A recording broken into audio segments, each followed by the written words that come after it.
하셨다. 이것은 그들에게 그의 율례를 지키고 그의 법을 따르게 하기 위함이었다. 할렐루야.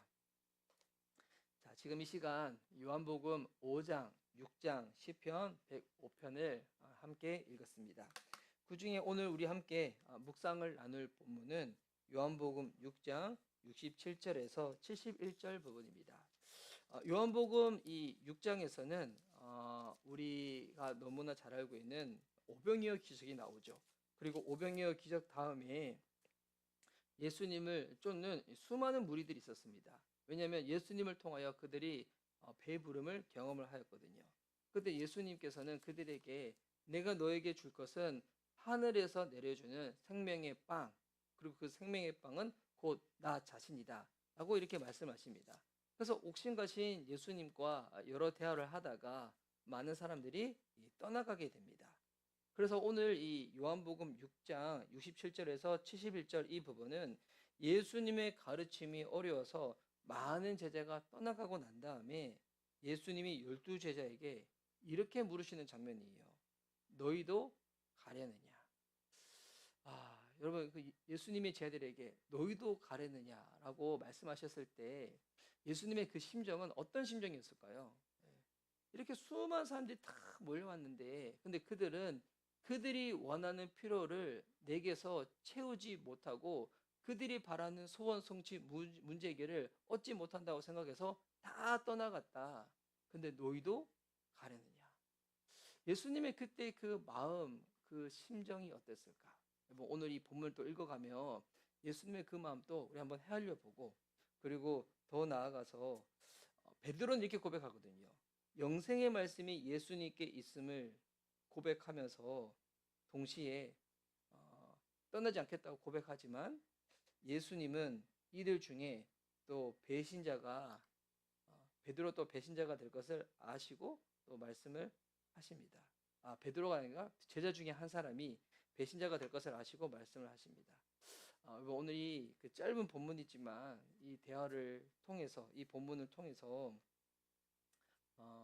이 본문을 통하여 우리 예수님께서 우리에게 말씀하시는 바가 무엇인지 짧은 시간 알아갔으면 좋겠습니다.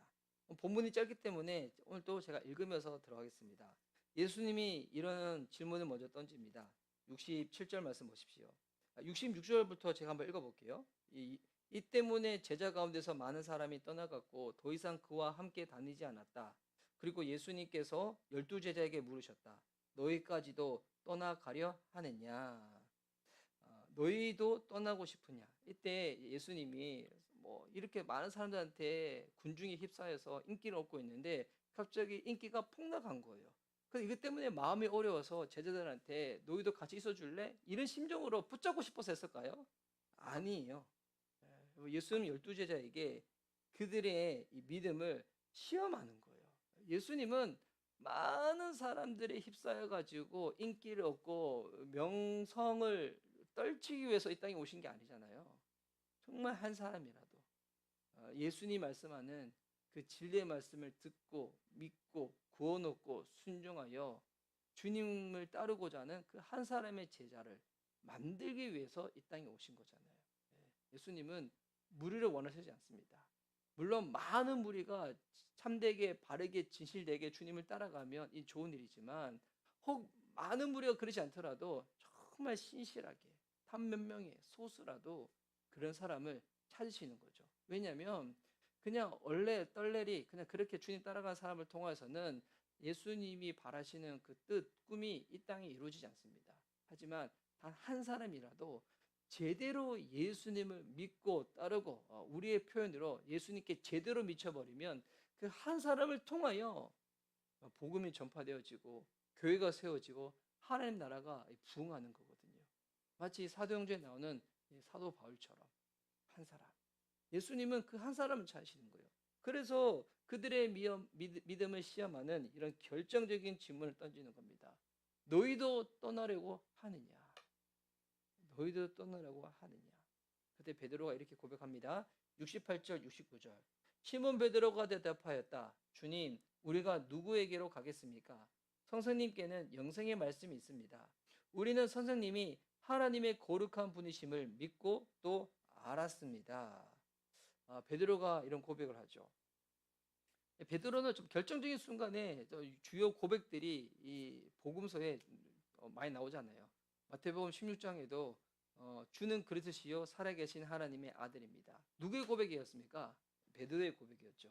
또 베드로의 유명한 고백이 또 요한복음 또 여기 6장 68절, 69절에도 나옵니다. 뭐라고 말하는가? 주님, 선생님께는 영생의 말씀이 있습니다. 우리는 주님이 하나님의 거룩한 분이심을 믿고 알고 있다고 이런 고백을 하는 겁니다. 믿음의 고백, 영생은 참된 생명은 오직 예수님께 있습니다. 여기서 중요한 게 오직, only 예수님께 있습니다. 우리가 왜 예수님을 믿고 따라갑니까? 예수님이 구원 얻을 수 있는 그 숱한 길들을 다 열어놓고 예수를 따르든 붓다를 따르든 마호메트를 따르든 아니면 어떤 이단에 빠져 있든 아니면 하여튼 내가 열심과 정성을 다해가지고 그냥 그렇게 하면 어떻게든 나는 구원에 이를 거야 이런 거 아니잖아요. 여러분 길은 하나입니다. 오직 한 길, 예수 외에는 길이 없습니다. 주님이 듣고 싶은 고백이 이런 고백이겠죠. 영생이 오직 우리 주님께만 있습니다. 이 대답을 들으시고 예수님은 또 이렇게 그들에게 대답하십니다. 예수께서 그들에게 대답하셨다. 내가 너희 12를 택하지 않았느냐? 그런데 너희 가운데서 하나는 악마이다. 예수님이 12를 택하셨습니다. 그런데 그 가운데 하나는 악마라는 거예요. 와, 여러분, 예수님께 선택받은 무리 안에도 배신자가 있는 거예요. 네. 여러분, 이 본문 보니까 어떻게 예전에는 저렇게 신앙생활 열심히 하신 분이 어떻게 저렇게 주님을 떠나가고 어떻게 이 교회를 가볍게 여기가 무시할 수 있지? 여러분, 우리가 좀 신앙생활 오래 하신 분들은 뭐 그런 분들 좀 보지 않습니까? 예전에는 그렇게 열심히 했던 분이 갑자기 외면해 버리고 이상하게 예수님에 대해서 교회에 대해서 적대적으로 막 돌아서고. 네. 근데 이게 이상할 일이 아니라 이 본문에 보니까 예수님이 택한 사람들 중에서도 배신자가 있었습니다. 예, 선택받은 무리 안에도 배신자가 있다는 것. 와, 예수님이 택한 자들 가운데서도. 여러분, 이걸 보면 우리는 우리가 택한 백성이라고 늘 그에 대해서 막 감사하고 막 어떤 보면 이게 또 선이 지나쳐가지고 내가 어떻게 살더라도 나는 뭐 구원받은 백성이니까 주님이 나 용서해 주시고 품어 주실 거야라고 생각합니다. 물론 그런 생각 어떨 때는 필요합니다. 하지만 여러분, 우리의 생각이 우리의 그런 뭐 그 마음이 우리를 구원에 이르게 하는 게 아닙니다. 누가 우리를 구원에 이르게 하는 겁니까? 예수님. 그래서 우리는 늘 끼어 있고 겸손한 마음과 믿음으로 주님을 붙잡고 의지하는 게 중요합니다. 예, 늘 겸손하게. 예수님의 택한 무리 중에서도 떠나가는 사람이 있었다는 거예요. 또 예수님은 그 사람이 누군지도 이미 알았기 때문에 그렇게 미리 경고의 말씀을 주시는 거죠. 왜? 너는 어차피 떠나기로 결정된 사람이니까 알아서 떠나가. 이것 때문에요? 아니요. 주님은 우리의 마음 가운데 사람들은 사람들의 겉모습만 보니까 그 사람 속에서는 도대체 무슨 생각이 일어나고 어떤 지금 배반이 있고 거짓이 있고 음란이 있고 추함이 있는지 우리는 모르지만 주님은 다 아십니다. 주님은 다 아세요. 사람은 외모를 보지만 하나님은 마음의 중심, 동기를 아시잖아요. 도대체 무슨 동기로 인해서 그렇게 하고자 하는 것인지.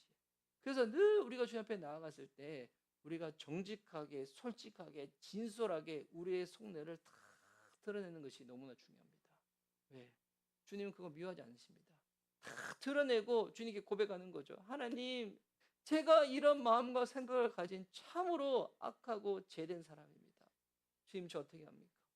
그럴 때 주님이 우리를 정죄합니까? 우리를 멀리합니까? 아니요. 우리의 그 마음을 자백할 때 용서해 주시고 우리의 마음을 새롭게 해주십니다. 우리 안에 계신 성령님께서 우리의 이 동기와 마음을 여러분 새롭게 변화시켜 주시고요. 또 새롭게 변화된 마음으로 살아갈 수 있도록 강구하는 자 가운데 도움 주시고 능력 주시는 분이 우리 주님이십니다. 주님이 그래서 우리가 신앙생활 할 때 여러분 늘 뭐 한결같이 모든 게뭐 좋은 게 좋은 거니까 뭐 나이스한 게 나이스한 거니까 이거보다는 늘 겸손하게 경계하 조, 늘 겸손한 마음으로 깨어 있게 주님께 나가는 게 너무 중요한 거죠. 그래서 솔직하게 주님께 고백하며 자백하는 겁니다. 그럴 때 주님이 도와주십니다. 도와주십니다. 예. 근데 이게 사람들은 모르니까 이거 그냥 이런 생각, 속과 겉이 다른 상태에서 계속 그렇게 하면 이게 나중에 바리새인처럼 깊어지면 외식이 되는 거고, 자기 스스로도 영적인 경화증이 와가지고 자기 스스로도 속아요. 나는 괜찮다고, 거룩하다고, 나 좀 준수하고 만족하다고. 되게 무서운 거거든요. 여러분 주님 앞에 그래서 솔직하게 나가는 그 모습이 너무 필요합니다. 이 새날 경건 기도회가 단순히 이렇게 뭐안 드리면 주님이 우리를 벌 주시고 그런 게 아니잖아요. 주님 앞에 솔직하게 나가는 시간입니다.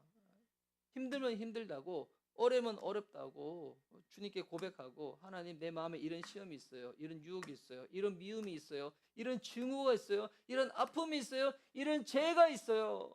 주님 저 어떻게 합니까? 도와주세요. 살려주세요. 기억해주세요. 붙잡아주세요. 라고 할 때 주님은 너무 선하시고 좋으신 분이기 때문에 자기의 아들까지도 내어주신 분, 우리를 위하여 목숨까지도 내어놓으신 분이 예수님이고, 우리가 예수님의 이름으로 기도하는 거잖아요. 도와주십니다. 새롭게 해주십니다. 우리 그 믿음으로 주님께 나아가는 겁니다. 71절 말씀에 이것은 시몬 가롯의 아들 유다를 가리켜서 하신 말씀인데, 그는 12제자 가운데 한 사람으로 예수를 넘겨줄 사람이었다. 이거는 이미 사건이 일어나고 난 다음에 이 사도 요한이 이 사건의 기록을 한 거잖아요. 근데 이제 이때 시점으로, 현재 시점을 딱 돌아가면 제자들도 다 몰랐고, 가룟 유다는 예수님이 이 말씀 들었을 때 뜨끔했을 거예요. 뜨끔. 아, 그래도 뭐 아무도 모르는데 막 다 속일 수 있을 거야 생각했을 거예요. 여러분 예수님은 우리의 마음에 아십니다. 여러분 여러분 주님은 하나님이세요. 네. 주님은 이 모든 것을 통치하시고 다스리시는 주권자이십니다. 그분 앞에 속을 수 있는 게 없습니다. 그분 앞에서 가리울 수 있는 게 없습니다. 지금은 예수님이 하나님이 보이지 않는다고 우리가 혼자 있을 때, 아니면 남들이 모를 때 온갖 그런 잘못과 실수와 죄를 범할 수 있습니다. 근데 신앙 양심이라는 게 있죠. 근데 정말 주님 믿는 사람들은 그 부분에 대해서 뜨끔한 게 올라와야 돼요. 찔리는 게 올라와야 돼요. 그게 무슨 신호입니까? 성령님께서 회개하라고 주시는 신호죠. 주님 앞에서 깨어져 엎드려 회개하라고. 주님이 제자들 많은 사람들 떠나갔다고 해서 위축되거나 흔들리거나 결코 그러지 않았습니다. 저는 개척교회 목회자로서 우리 함께 신앙생활 하셨던 분들이 만약에 교회를 떠나거나 아니면 예배로부터 멀어지면 저는 하나님이 아니고 전 인간이어서 마음 힘들 때가 있거든요. 아, 외롭고 고독하고, 아, 이렇게 개척교회는 안 되는구나라는 그런 믿음 없는 생각도 들기도 하고. 그런데 예수님은 그렇지 않으셨어요. 예수님은 다 떠나가도, 물론 그분은 참 하나님이시고 참 인간이시기 때문에 예수님도 외로움을 느끼셨겠지만, 근데 예수님은 그것 때문에 가려고 했던 그 사명의 길을 멈추거나 위축되거나 그런 분은 아니십니다. 그냥 굳이 걸어가는 겁니다. 따라올 사람은 따라올 거기 때문에. 저도 예수님한테 이런 모습 좀 배워야 될 것 같아요. 정말 우리 미션 리바이벌, 정말이 아니죠, 진짜죠. 우리 미션 리바이벌 교회가 우리 예수님이 세우셨고 예수님이 머리 되시고 주인 되셔서 이끌어 가신다면, 여러분 이렇게 이미 신앙 있으신 분들에서는 왔다 갔다 하신 분들도 계실 수 있거든요. 우리 교회가 지금까지 개척한 지 이제 4년 5년 됐는데도 그런 사람들이 많았거든요. 근데 그때마다 제가 물론 인간인지라 힘들지만 마음의 중심을 딱 잡고, 그래도 하나님이 우리 교회를 통해서 구원 얻을 영혼들이 있고 구원 얻을 영혼들을 위해서 함께 붙여준 믿음의 동력자들이 있다. 주님은 앞으로도 더 보내주실 것이고 더 일꾼을 더해 주실 것이고, 이미 우리 교회에 있는 분들도 그렇게 제자로 더욱더 세워질 것이어서 우리 교회를 통해서 이 지역, 그리고 서울이라는 이 땅, 그리고 지금의 이 시대, 그리고 지금 주님을 많이 떠나버렸던 코로나 이후의 이 세대, 그리고 앞으로 이게 더 가속화되겠죠? 더 심각해지겠죠? 더 어려워지겠죠? 그런 가운데서도 하나님의 교회는 여러분 계속되어집니다. 계속되어져서 형태와 모양은 조금 좀 바뀔 수 있다 할지라도 정말 신약교회의 모습은 오늘날에도 역사하여서 복음과 성령의 숱한 열매들과 기쁨들과 사역들이 일어날 줄 믿습니다. 흔들려도 주님 떠나가지 않으면 됩니다. 내 마음이 위축되어도 주님 떠나가지 않으면 됩니다. 상황과 조건이 아무리 어렵고 힘들다고 할지라도 여러분 뭐 교회 사역만 힘듭니까? 세상 일이 다 힘들지 않습니까? 다 힘듭니다. 여러분 다 어렵습니다. 그 가운데서도 어려운 거지 불가능한 게 아니에요. 힘든 거지 안 되는 게 아니에요. 주님 붙잡고 살아가는 겁니다. 주님이 주님의 능력으로 주님의 일을 행하여 주십시오. 저는 주님께 붙어 있겠습니다. 떠나지 않겠습니다. 주님이 하십시오. 주님이 하십시오. 물론 이 진행되는 과정 가운데서 굴곡은 있겠지만 엎치락뒤치락 하겠지만 주님 말씀하시는 그 순간까지 결코 떠나지 않겠습니다. 하지만 말씀하신다면 어떤 상황 가운데서도 하나님 발걸음을 옮기겠습니다. 라는 믿음으로 나아가는 겁니다. 정말 내 삶 가운데 예수 그리스도가 주인 되어서 살아가는 겁니다. 그래서 참 제자는 늘 예수님께 머물러 있는 겁니다. 참 제자는 예수님께만 머물러 있는 것입니다. 뭐 오늘 이 짧은 본문인데 죄송해요. 제가 또 홍보냈어요. 예. 예수님을 따른다고 했던 제자들 중에서도 많은 사람이 떠났습니다. 그러나 베드로는 우리가 누구에게로 가겠습니까? 라고 고백하고 환경과 이해를 넘어 예수님께 머물기로 결단하였습니다. 그런 베드로도 나중에 배신하였지만 하지만 주님은 우리의 고백대로 살아갈 수 있도록 계속 기회 주시고 도와주시는 주님이십니다. 세상은 수많은 대안을 제시하지만 여러분 영생의 말씀은 그 대안에 있지 않습니다. 참된 생명은 오직 예수님께만 있습니다. 예수님의 십자가 죽음과 부활의 이 복음이 우리의 생명입니다. 예수님은 제자들의 믿음도 아시고 동시에 누가 배신할지도 아십니다. 그럼에도 십자가의 길을 포기하지 않으십니다. 우리의 믿음도 연약하지만 우리의 상황과 우리의 환경도 갈수록 더 심각해지고 어려워지겠지만 주님의 주권적인 은혜 안에서 우리 주님께 붙어 있기로 결단합시다. 주님은 결코 떠나지 않기로, 주님이 내게 말씀하신 그 믿음의 자리, 믿음의 공동체 결코 떠나지 않기로 주님이 일하실 겁니다. 주님이 일하실 겁니다. 스스로에게 물어봅시다. 나는 정말 주님을 온전히 신뢰하고 따르는 예수 그리스도의 참 제자인가? 내 안에 올라오는 숱한 유혹과 이 더러운 생각들, 흔들림 가운데서도 나의 이 연약함을 아시는 주님께 있는 모습 그대로 나아가 주의 은혜를 신뢰하며 오늘 또 주님께 머물러 있으려고 하는가? 여러분 그 마음과 소망함이 있으시기 때문에 온라인으로 참석하신 분들 오늘 또 이 새날 경건 기대가 가는데 함께 하시는 줄 믿습니다. 복되십니다. 주님 붙잡으십니다. 도와주십니다. 회복시켜 주실 것입니다.